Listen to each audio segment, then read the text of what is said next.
तपाईहरु पनि युकेमा बस्दै हुनुहुन्छ भने यो भिडियो अन्तिमसम्म हेर्नु होला, नत्र भने तपाईहरुको पनि बैंक अकाउन्ट खाली हुन सक्छ है। हो साथीहरु, तपाईहरुले सही सुन्नुभयो। आज मसँग पनि त्यस्तै एउटा घटना भयो। म आफूमाथि घटेको घटनाबाट तपाईहरुलाई एउटा जानकारी होस् भनेर मैले यो भिडियो बनाएको। त्यसैले भिडियो चाहिँ अन्तिमसम्म हेर्नु होला, ताकि तपाईलाई पनि भविष्यमा यस्तो भयो भने कसरी बच्ने भन्ने कुरा चाहिँ तपाईलाई ठ्याक्क थाहा हुन्छ कि। आज यस्तै भयो, म काममा थिएँ, एउटा अचानक अननोन नम्बरबाट फोन आयो, ट्याक्स फ्रड गरिस्, यो पैसा चाहिँ तैँले तुरुन्त पैसा दिने भयो, तिर नत्र तँलाई हामीले उताबाट जेल पनि हाल्न सक्छौँ भनेर भन्यो होइन। त्यो भने सुरुमा त डर लाग्यो, किनभने एचएमआरसीको नाम सुनेपछि अभियसली युकेमा बस्ने मान्छे डराउनु एउटा स्वाभाविक कुरा नै हो, त्यो त हजुरहरूले पनि बुझिहाल्नुहुन्छ।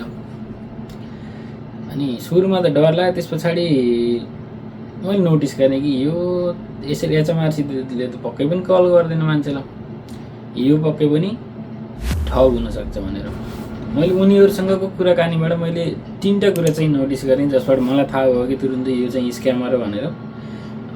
पहिलो नम्बरमा चाहिँ के भयो भने उनीहरूले एउटा डर देखायो क्या, तैँले यो भर्खरै पैसा तिरिहाल्नुपर्छ, तिरिनस् भने तँलाई जेल हाल्छौँ भन्ने किसिमले उनीहरूले पैसा पनि तुरुन्त मागे र एउटा डर पनि देखायो क्या।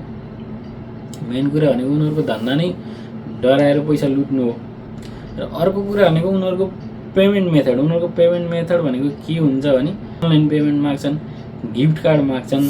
अब भविष्यमा कहिले पनि तपाईँलाई यसरी फोन आयो भने तपाईँले के गर्ने त भन्ने कुरा चाहिँ मेन कुरा भनेको तपाईँले ख्याल गर्नुपर्ने कुरा के हो भने तपाईँलाई पनि यसरी फोन आउन सक्छ, किनभने यो म्यासिभ रूपमा फैलिएको कुरा हो युकेमा। धेरै जसो मान्छे, हर मान्छेलाई नि यो फोन आउँछ। आज आएन भने भोलि आउन सक्छ, भोलि नआए पर्सि आउन सक्छ, तर तपाईँलाई एक दिन चाहिँ यो यिनीहरूले फोन गर्छन् होइन। तपाईँले के गर्ने भने तपाईँले यस्तो फोन आयो भने मेन कुरा भनेको आत्तिनु भएन, आत्तिनु भयो र डराउनु भयो भने उनीहरूले मेन फाइदा उठाउने भनेकै तपाईँको डरको, डराउनु पर्दैन। एचएमआरसीले तपाईँलाई कहिले पनि डाइरेक्ट फोन गर्दैन, एचएमआरसीसँग तपाईँको एड्रेस हुन्छ, सबै कुरा हुन्छ नि त। तपाईँलाई उसले लेटर पठाउँछ, जेन्युन लेटर आउँछ। गभर्मेन्टको कुनै पनि डिपार्टमेन्टले तपाईँलाई यसरी कल गरेर पैसा माग्ने काम चाहिँ गर्दैन। त्यही भएर यस्तो तपाईँलाई कहिले पनि फोन आयो भने के गर्नुहोस् भने अब तपाईँले सुन्ने बित्तिकै या त सिधै फोन काटिदिनुहोस्, त टेन्सनै खतम भयो। अर्को कुरा, अब यदि आयो तपाईँले फोन उठाइहाल्नु भएर भयो भने पनि तिनीहरूसित कुरै गर्नु परेन कि, भन्दै नि फोन काटिदिने, अब सक्यो, त्यहाँभन्दा बढी केही गर्नु पर्दैन। त्यही भएर सतर्क रहनुहोस्। तपाईँलाई पनि भोलि बिहान यस्तरी फोन आयो भने उनीहरूलाई पैसा दिने, आफ्नो ब्याङ्क डिटेल दिने अनि आफ्नो एड्रेस दिने काम चाहिँ भुलेर पनि नगर्नु होला।